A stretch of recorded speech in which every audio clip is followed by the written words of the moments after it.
This historic day, our own John Harwood sat down with Mr. Obama, who, as is frequently the case, seemed way more calm and collected than we all feel.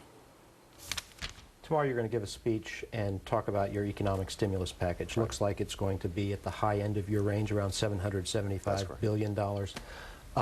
If it's correct that, as your aides have said, the danger is doing too little rather than too much, why stop at $775 billion? Why not go to the $1.2 trillion that some economists have recommended? Is that because you think that the political figure of $1 trillion is too politically charged to get over? Is it because you think more spending would be pork rather than stimulus? Or do you think you've figured out exactly the right amount of stimulus that's needed? Well, first of all, I think it's important to note that every economist, conservative or liberal at this point, agrees that we have to have a substantial recovery plan that helps to jumpstart the economy. That short term it's going to be expensive, but it would be much more expensive to see the economy continue in the tailspin that it's been going in. We've seen ranges from 800 to 1.3 trillion, and our attitude was that given the legislative process, if we start towards the low end of that, we'll see how it develops. We are concerned. So it's going to get bigger? Well, we don't know yet. We're not just going to wait until 2 years from now and then we'll start worrying about what to do about the deficit. We want to see, are there things that we can do now, under my watch, to start bending the curve towards a lower deficit. I don't think that the Democratic Party has a monopoly on good ideas. I think that Republicans have a lot to offer. And what I will do is to listen and learn from my Republican colleagues. And anytime they can make a case that this is something that would be good for the American people, just because Democrats didn't think of it and Republicans are promoting it, that's not a good reason not to do it. There are going to be some times where we've got some fights, but my general point is I'm not looking for a fight, and I am looking for as much cooperation as possible. A lot of parallels have been offered between yourself and John F. Kennedy, who also made history, came in with a young, attractive family, had a lot of big Harvard brains around him as he began his administration. Right. But we all learned during the 1960s that the best and the brightest don't always have it figured out right. You've got to watch out for those Harvard guys. They'll get you every time. How confident are you that your plan is going to work, and how do you avoid the dangers of being too cocky? Well, I think that the approach that we've taken is not just to talk to the usual suspects, but talk to people that traditionally don't agree with me.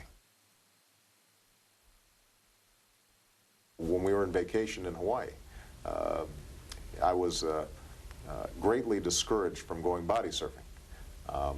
Going to get shave ice was a major ordeal. And you know, were you told not to walk outside without your shirt on?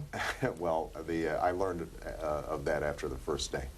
But I think that was that an embarrassment to you, or did you care? You got a lot of commentary about that. It was silly, but you know, silliness goes with this job. You got some flattery for that.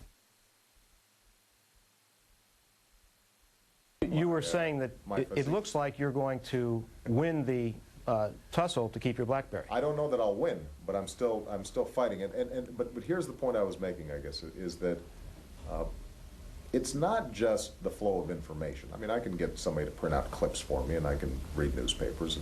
And what it has to do with is having mechanisms where you are interacting with people who are outside of the White House in a meaningful way.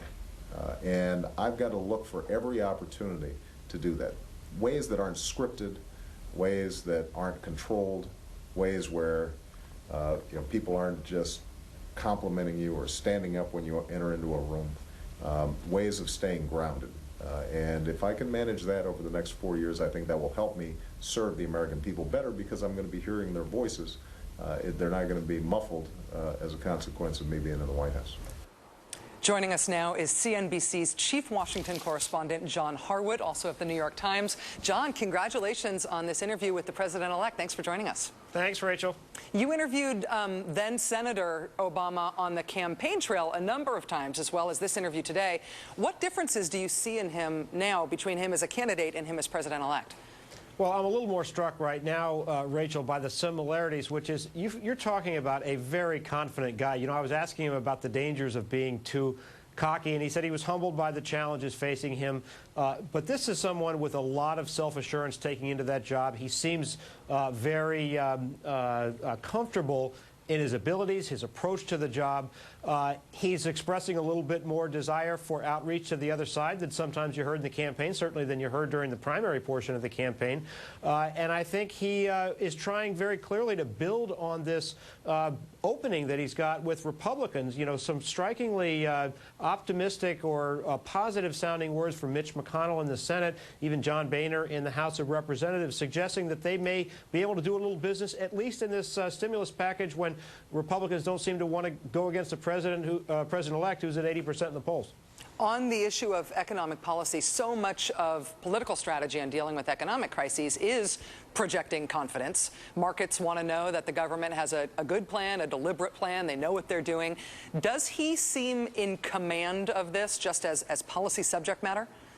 I think he does. And by the way, he indicated that he was attuned to market psychology. He wasn't going to try to block that out or ignore it. You know, there was talk during the campaign about whether the economic policy was about Wall Street or Main Street. He's clearly paying attention to both of them. But I think Barack Obama, in terms of having Larry Summers around him at the National Economic Council, Tim Geithner at Treasury, feels that he's got an approach right now. He talked about beginning the economic stimulus package with about $800 billion, or I think $775 billion that he's going to outline tomorrow, but expects that to grow somewhat. And I think his team is confident they've picked out the ways to get the most bang for the buck in stimulus terms in the process. John, one of the things that got a lot of attention politically when the economic crisis was first being realized, when it was first being diagnosed, was the problem of a lack of regulation, a lack of appropriate regulation in the financial markets. That has not been a hot political topic in terms of re-regulating those markets. But Obama did talk to you about that today. What did he say about regulating those markets? Well, it was very interesting, Rachel, because his transition office is in the former headquarters of the Securities and Exchange Commission.